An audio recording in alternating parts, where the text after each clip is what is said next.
So, if you're watching this video, you've mostly got curiosity has got the better of you, or you're in the same position that I'm in, that your dashboard stopped working. Well, to be precise, I lost my miles here.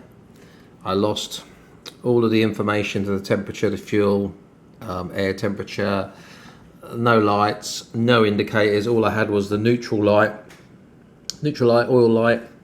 Don't think I had the EFI light. I think I would have had the side stand light if I had it connected.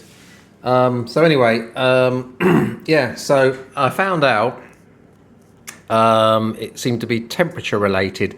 So when it was cold, it would fail and wouldn't illuminate and carry out these functions. If I warmed it up, it would. And then put it back in the freezer, then put it back on the bike after 30 minutes in the freezer, wouldn't work. Put it under a blast heater, it worked.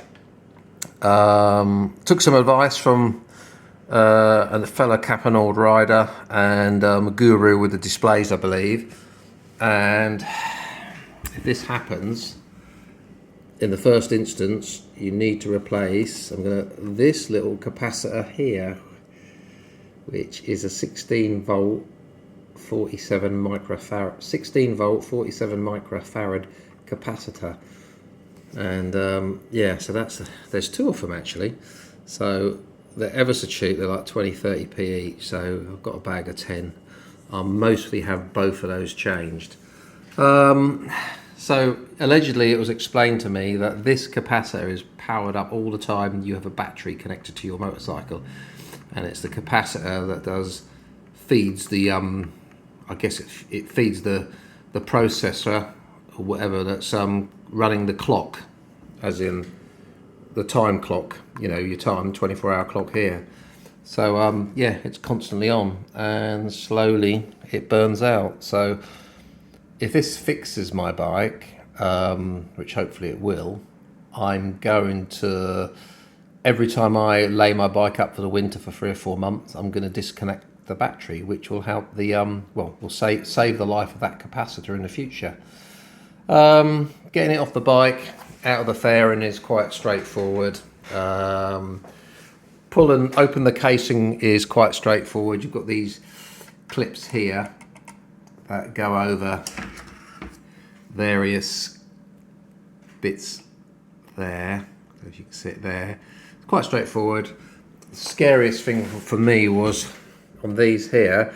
One of these is the speedo and one is the rev counter, is actually pulling the needles off the pointers.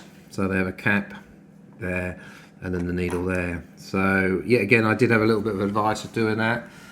And I took his advice, Karl's advice. Thank you, Karl. Karl with a K.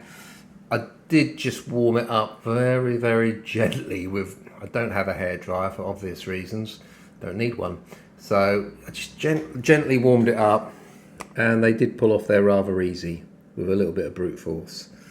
So hopefully in my next video I'll be really happy, and somebody who's very good at intricate soldering would have soldered that one on for me. So tune in for the next bit, and hopefully I'll have it repaired and I'll have a fully functioning dashboard.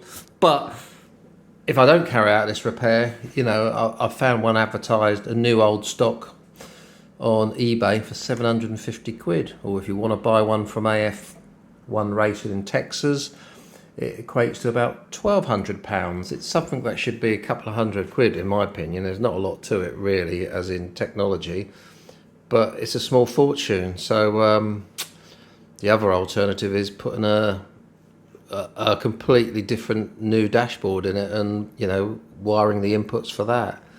So give this a go and I'll see what happens. So let's see what happens.